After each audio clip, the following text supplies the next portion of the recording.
Let's imagine what would have happened if a man showed up in China during the Cultural Revolution wearing bell-bottoms and listening to rock music while holding a can of Coca-Cola? Well, in some places they would cordon off the area. People would picket in the streets and force him to cut his long hair and bell-bottoms then and there. And rock music and Coca-Cola? Oh, those were symbols of the bourgeoisie and capitalism. The police would be interested to know where you got them. You may think this is an exaggeration, but it really was the epitome of how social change influences people.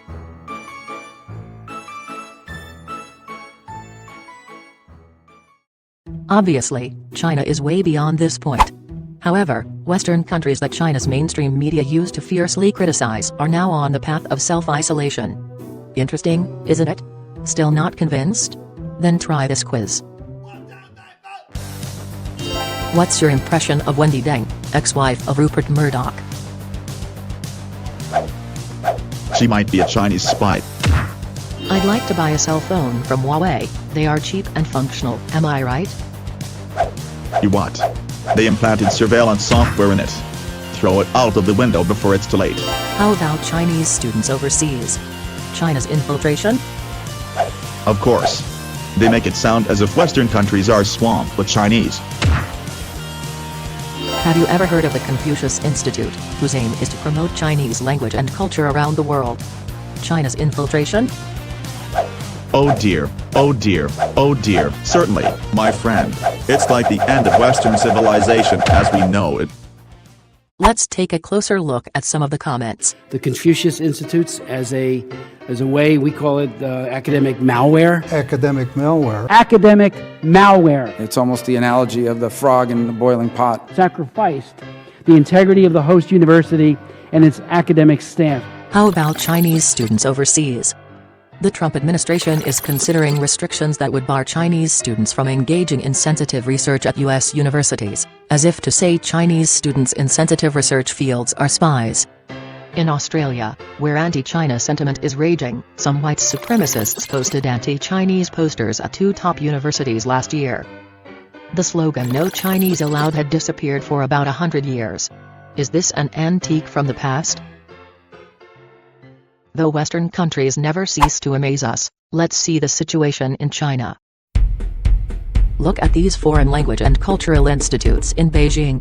Let's set aside Alliance Française, Instituto Cervantes, and the Goethe Institute, as not many Chinese know them. Let's talk about the British Council and the ETS.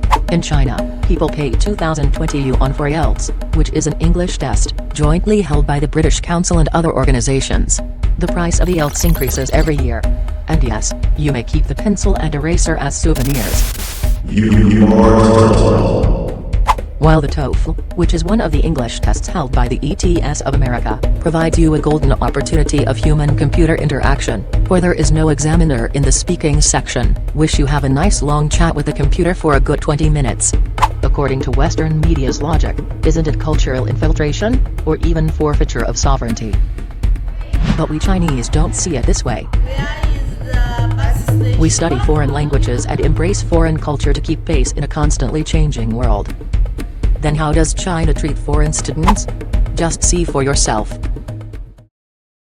Spy? Sort of weird question. Weird question even. I have never really thought about that. 应该没有，好像因为我国家政治跟中国是友好的，所以应该不会有这样的东西。No, they don't keep information from us. Maybe even because we are international students, they are very open about things. That they treat all of us the same.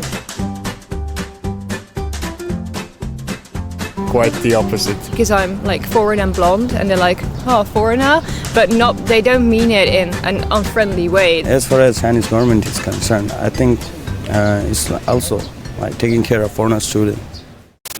We've got to dig and root out the communists and... So, McCarthyism. I bet you guys know the meaning of this word, and the bitterness behind it. This anti-communist witch hunt from the 50s caused many to suffer in the US. But who would ever imagine, even in the 21st century, Western countries are affected by McCarthyism again?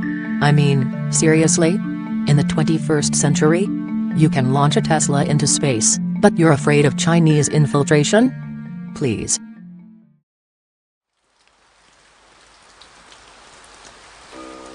I'll end on a quote from Confucius.